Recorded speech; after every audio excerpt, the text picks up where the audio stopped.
My name is Geshe Dadul. I'm the director of the Institute of Buddhist Dialectics, Dharamsala.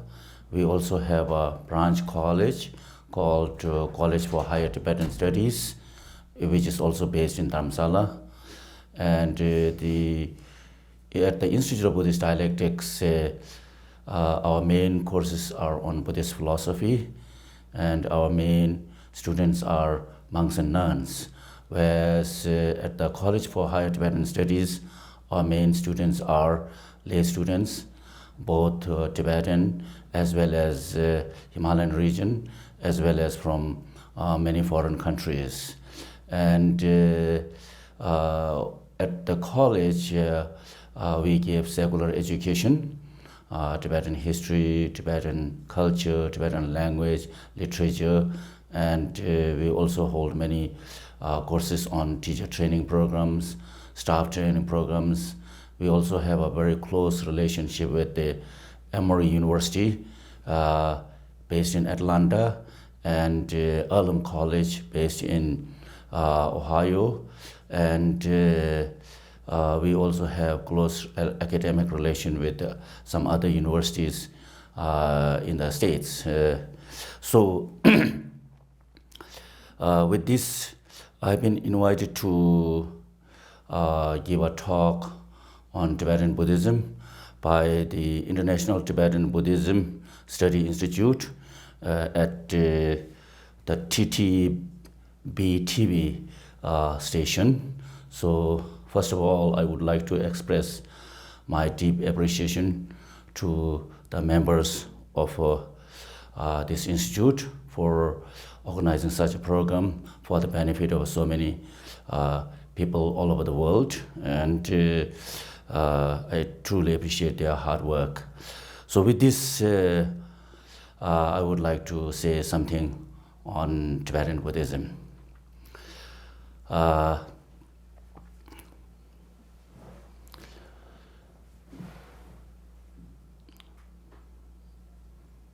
Yes, Tibetan Buddhism is regarded as a very complete Buddhism, because at the foundation level, Tibetan Buddhism gives emphasis and emphasis on the practice of Vinaya teachings. At the intermediate level, or at the intermediate level, we give emphasis on the practice of Bodhisattva practices, and then at the highest level, we give emphasis on the practice of Tantra.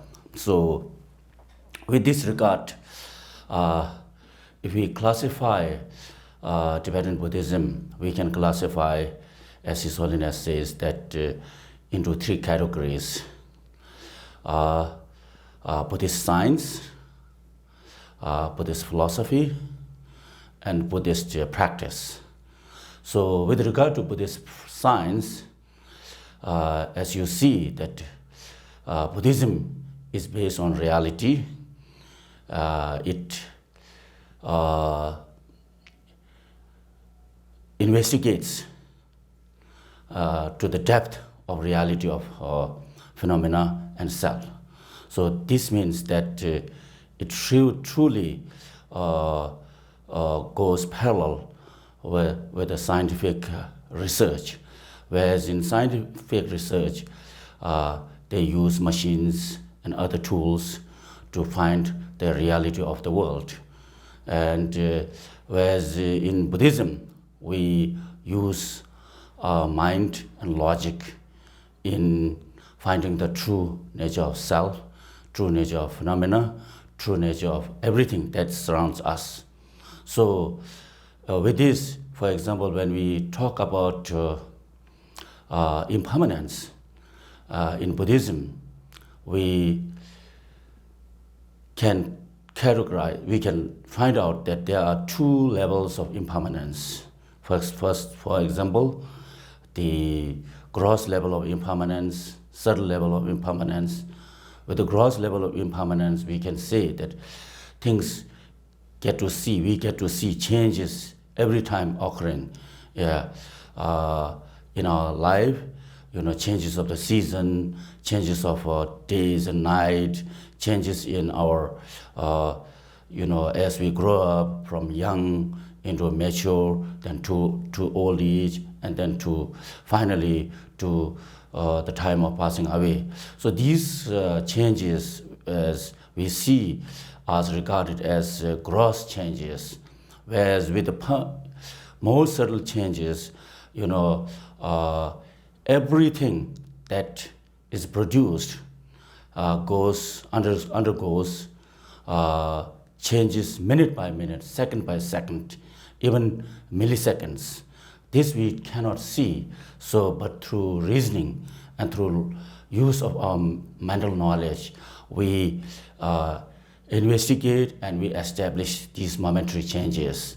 So what really it teaches us that by understanding the gross and impermanent subtle level of changes, we can understand that everything, including everything that's in the world, are subject to changes. Even ourselves, as we all know, is subject to changes. So that means, as Buddha has mentioned, everything that is produced must experience the decay.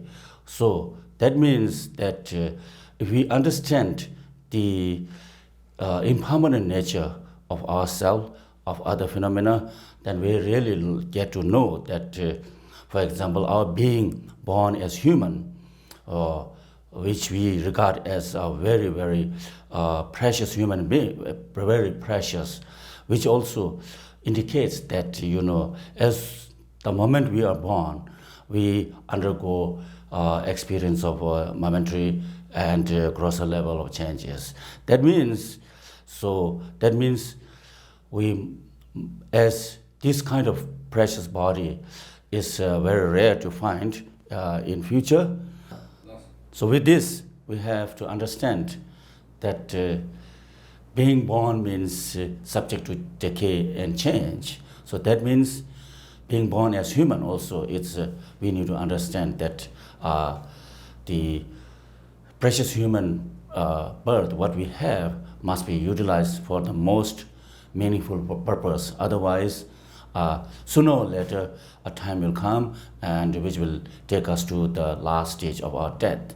And if we could not have achieved anything meaningful, at that time we will regret very much. So we die with great regret. So in this way, we really need to take the best advantage of this precious human being, so human birth. So what is the best,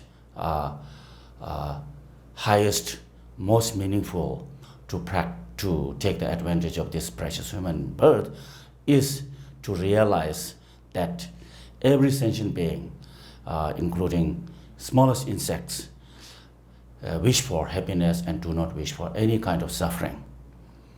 This is the fact of life. Because of this, if we use this precious human being just for selfish gain, for our own self-gain, name and fame and like that, then it'll be so sad, so unfortunate that we have wasted this precious human being for so insignificant, maybe for some wrong purposes also. So that is why it is very important in our life to use this precious human birth for some meaningful purpose. And here, the use of meaningful purpose is to work for the benefit of other sentient beings. So how we need to work for the benefit of other sentient beings is that first we have to understand that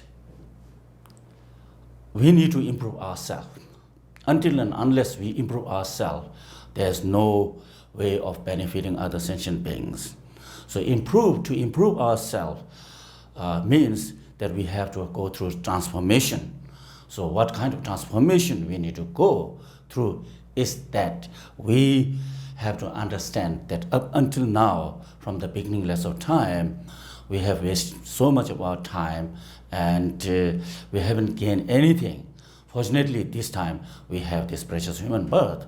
Otherwise, for the past many lives, we have wasted our many precious times. Now we should realize that this is the most opportune time to make best use of this precious human birth.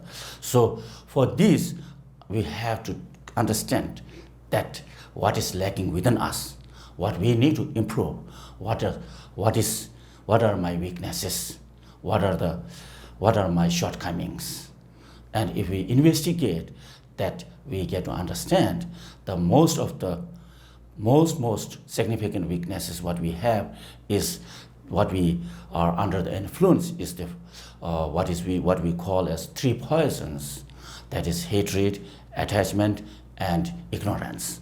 So long as we have these three poisons within us, we shall continuously be under the influence of so many negative attitudes, so many different grosser, subtler level of negative attitudes. For example, when we look at ourselves, into ourselves, we get to know, we get to see that sometimes we feel jealous of some other people who have better positions, better qualities, and like that. Sometimes we feel attached to other,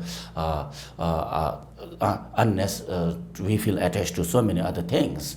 And sometimes we generate anger. When we investigate, as soon as one of these negative attitudes, negative thoughts arise within us, we immediately become intolerant, and we immediately lose our understanding of the knowledge of other understanding of the knowledge. So what we need to really understand is that as soon as, for example, when anger arises within us, we are immediately disturbed. We lose our power of reasoning. We lose the sight of reasoning. We lose what needs to be done correctly. And so in this way, we engage into so many negative activities. So with attachment, it is also like that. With jealousy, it is also like that. Of course, the root to all these negative thoughts is ignorance.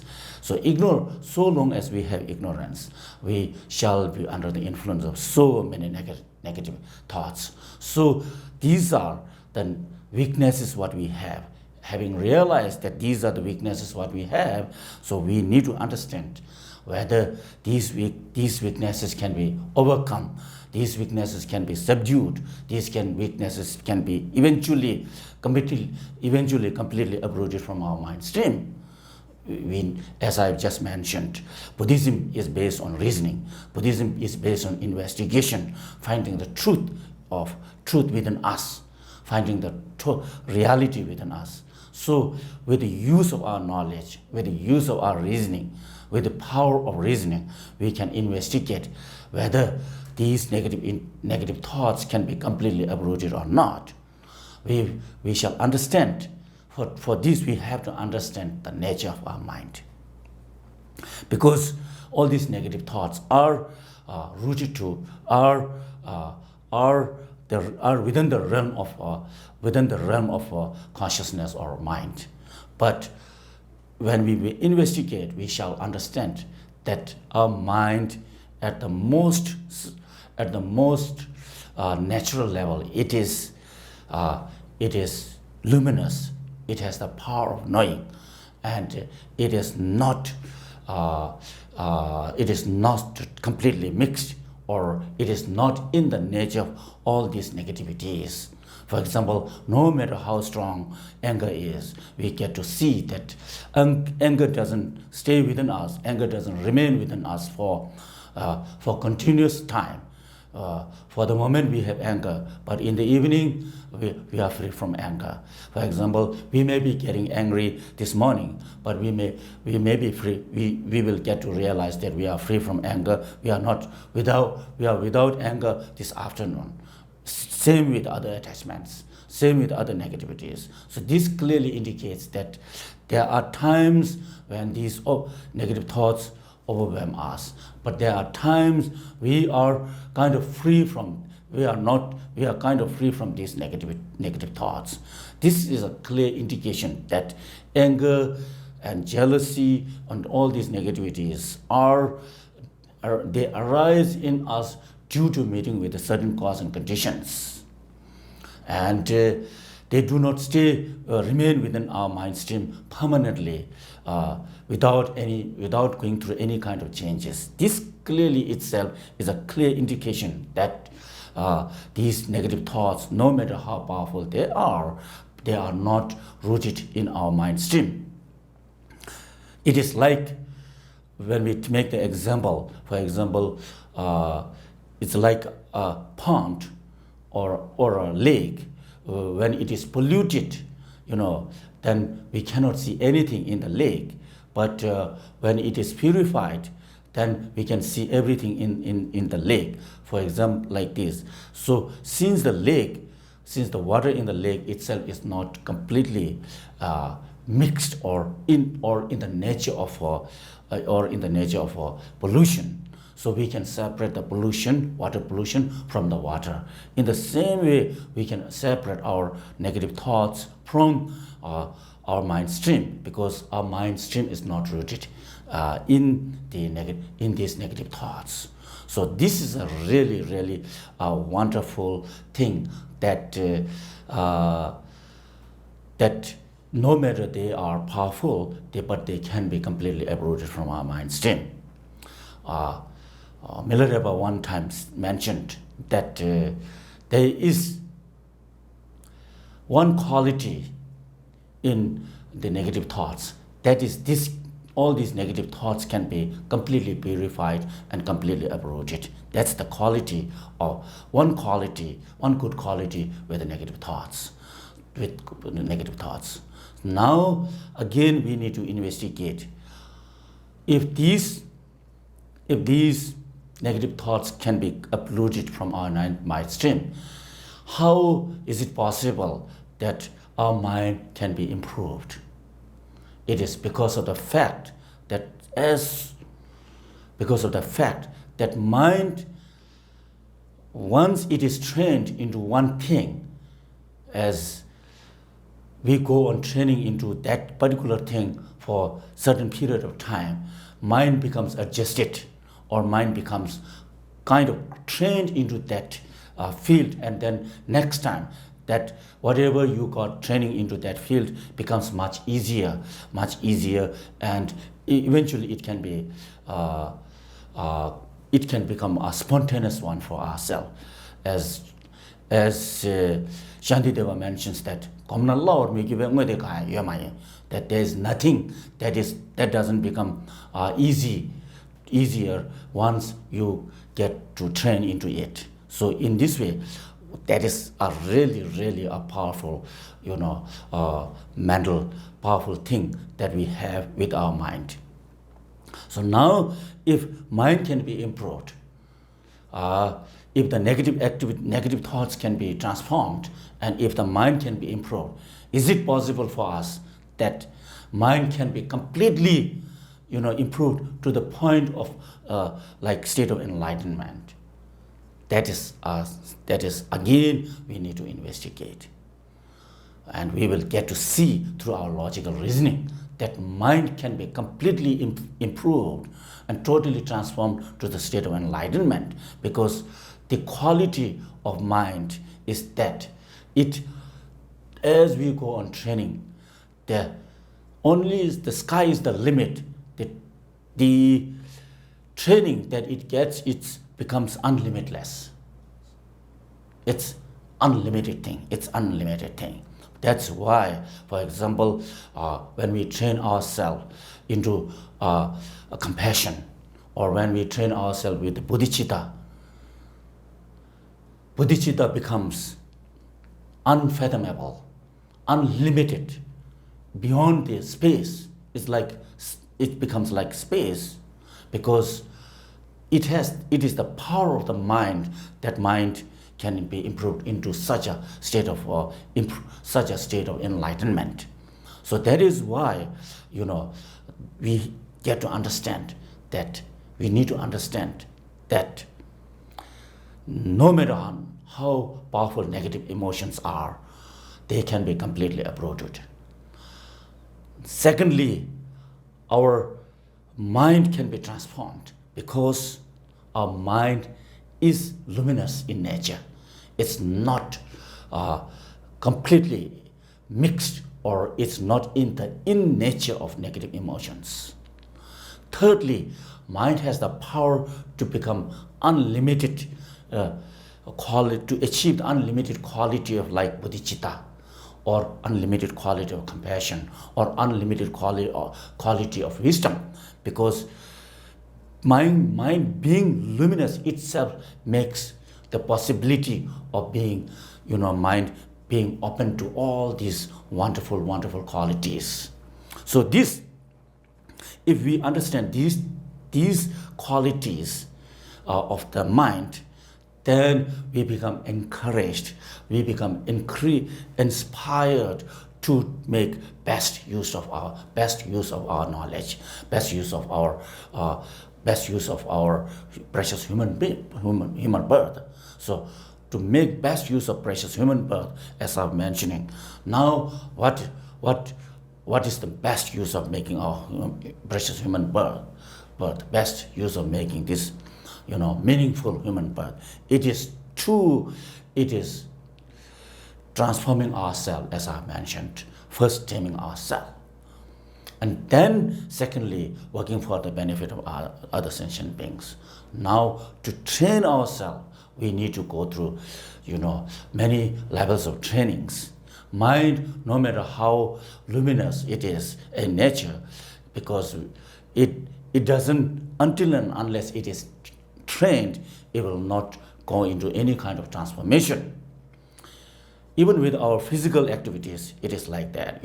If you want to achieve some athletic strength, we have to go for some kind of training. For the athletes, they go so many kinds of trainings eventually to reach to a state of level that they desire for. And with the education, it is same. Without going from elementary school, it is impossible. Maybe there may be one or two cases, or otherwise, generally speaking, everyone has to go through, elementary school, then middle school, then high school, then eventually college, and then to the university level to go through this kind of educational level too. So training mind also, we need to go through from fundamental level to the intermediate level to the highest level, to the highest level. So to the highest level of tantric practice, like that. So in the fundamental level, what we need to emphasize is the Vinaya practice. We need to emphasize the self-discipline. So self-discipline does not mean that we are punishing ourselves. Until and unless we are self-disciplined, our physical activities, our verbal activities, our mental activities become negative. And once, for example, physical activity becomes negative, then we accumulate many non-virtuous actions. So that is why we need to work on disciplining ourselves. So that is why for monks we have so many different. For monks we have, for example, for Geshe, for Gelong, like that. We have different numbers of monastic vows to practice and to observe, like that. So in the same way, for the lay people, we have many vows to take, the upasika vows, one-day vows, and like that. So taking into account of these vows, Buddha clearly indicate, it becomes clear for us that from the very outset, we should be, our mind should be decent, our mind should be positive actions, physical actions, verbal actions, mental actions should be positive. with with with with the understanding of not harming other sentient beings. Not harming other sentient beings. For example, we have 10 virtues to observe. By observing 10 virtues, we abstain from engaging into 10 non-virtuous actions. By engaging into 10 virtuous actions, we abstain from harming other sentient beings, physically, verbally, mentally, like that. So with such kind of wonderful practice of Vinaya, a practice of moral ethics, we become very, very grounded. We become so grounded that we become so grounded that we can engage into further practice and further activities like that. That is why Nagarjuna emphasizes clearly emphasizes on the importance of moral ethics. Nagarjuna says that Timni Gyuda Migu Sashin to Yendetamje Sungji Pewache, which means that all the qualities of what we ever generate are based on the observing, are based on the practice of moral ethics.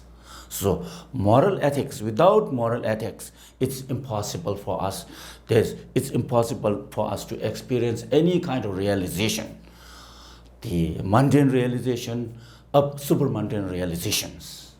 So based on moral ethics, we need to work on improving ourselves. With the moral ethics, we become physically tamed. With the moral ethics, we become mentally tamed. We become verbally tamed.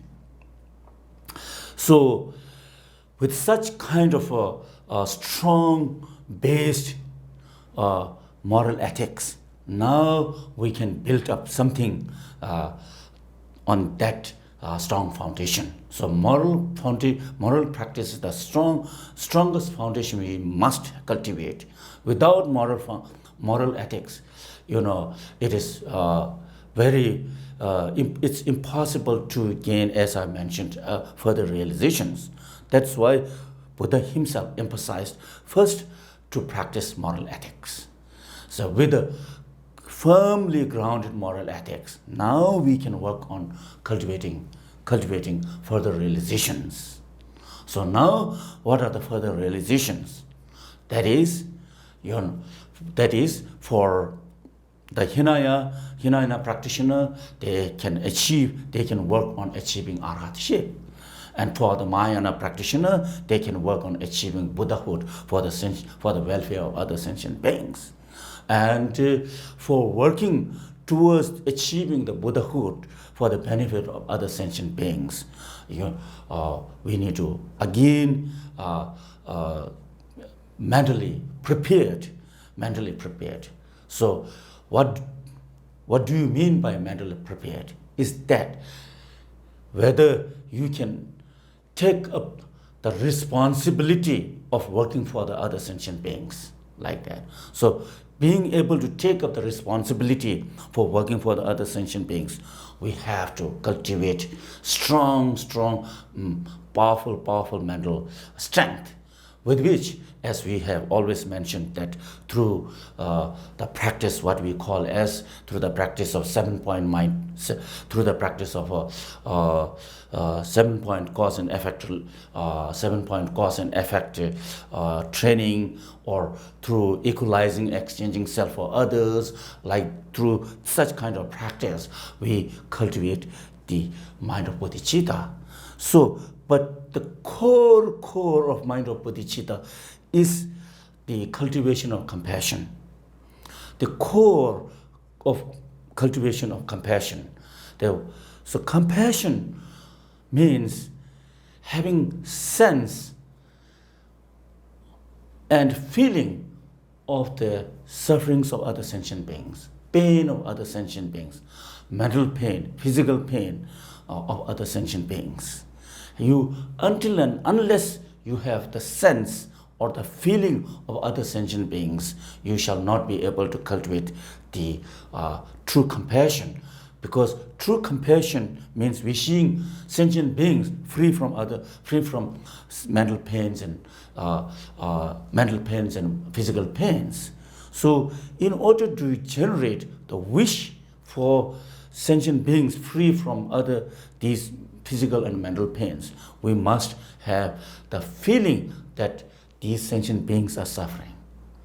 In order to generate this kind of attitude, we must also understand that we ourselves, individually, we ourselves is also suffering, physically suffering, mentally suffering.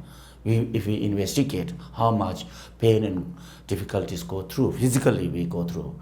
Physically, for example, from like Lamrim teachings, we call a keganachitumya, like that. And then we also have the sufferings such as suffering of change, pervasive suffering like that. So we need to understand we ourselves individually are going through these different kinds of physical and mental sufferings. And until and unless we get to understand that we are suffering, we shall not be able to generate the thought to liberate ourselves from the cyclic existence. Without generating the without generating the thought to liberate ourselves from cyclic existence, it is impossible for us to feel that the sentient beings be liberated, because we ourselves has not yet generated this kind of thought. So, in order to generate this kind of thought, what we call is as nyejung. Nyejung means appreciation for achieving liberation for ourselves. Nyejung.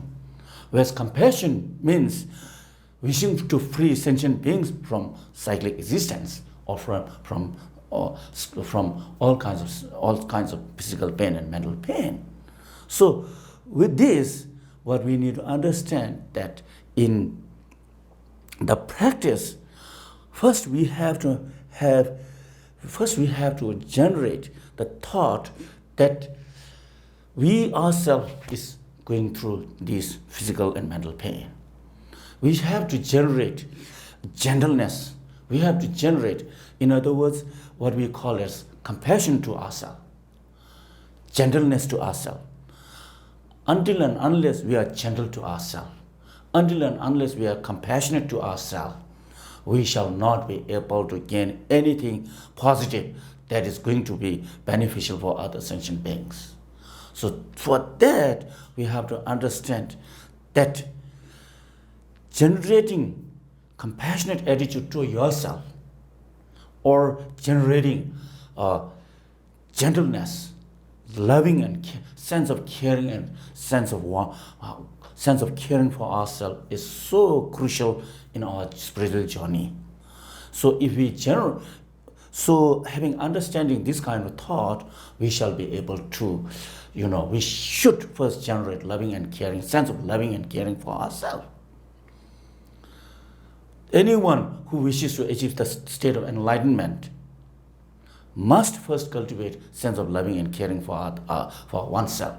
Otherwise, it's impossible to take the example and achieve work for the other sentient beings. That is why Buddha himself mentioned that you yourself is the master. There's no other master for you. Buddha also has mentioned that you should be island for yourself. No other person can bring you an island food to yourself. What it clearly indicates that you can achieve something if you wish to, if you have the willpower, if you have the strength, and if you have the training, then you can achieve. That is, you become your master. So, at the deepest level, to become yourself as a master, you must cultivate sense of loving and caring for yourself. Once you achieve this kind of understanding, then you shall be able to go further. And because you care for yourself, you work to find out what is the best thing for yourself, what is the best practice for yourself, what is the best path for yourself. So in this way, you go on finding more and more deeper level of spiritual path. So then you can cultivate the compassionate attitude for other sentient beings. As I mentioned, compassionate attitude is the core practice of Mahayana Buddhism.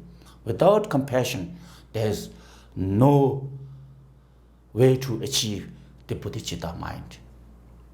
Mind of bodhicitta is totally and utterly based on power of compassion. So this way, we need to work on achieving the mind of bodhicitta by truly understanding that compassionate attitude is the root and is the source of mind of bodhicitta. And with a mind of bodhicitta, we can achieve the state of enlightenment through the practice of 6 perfections.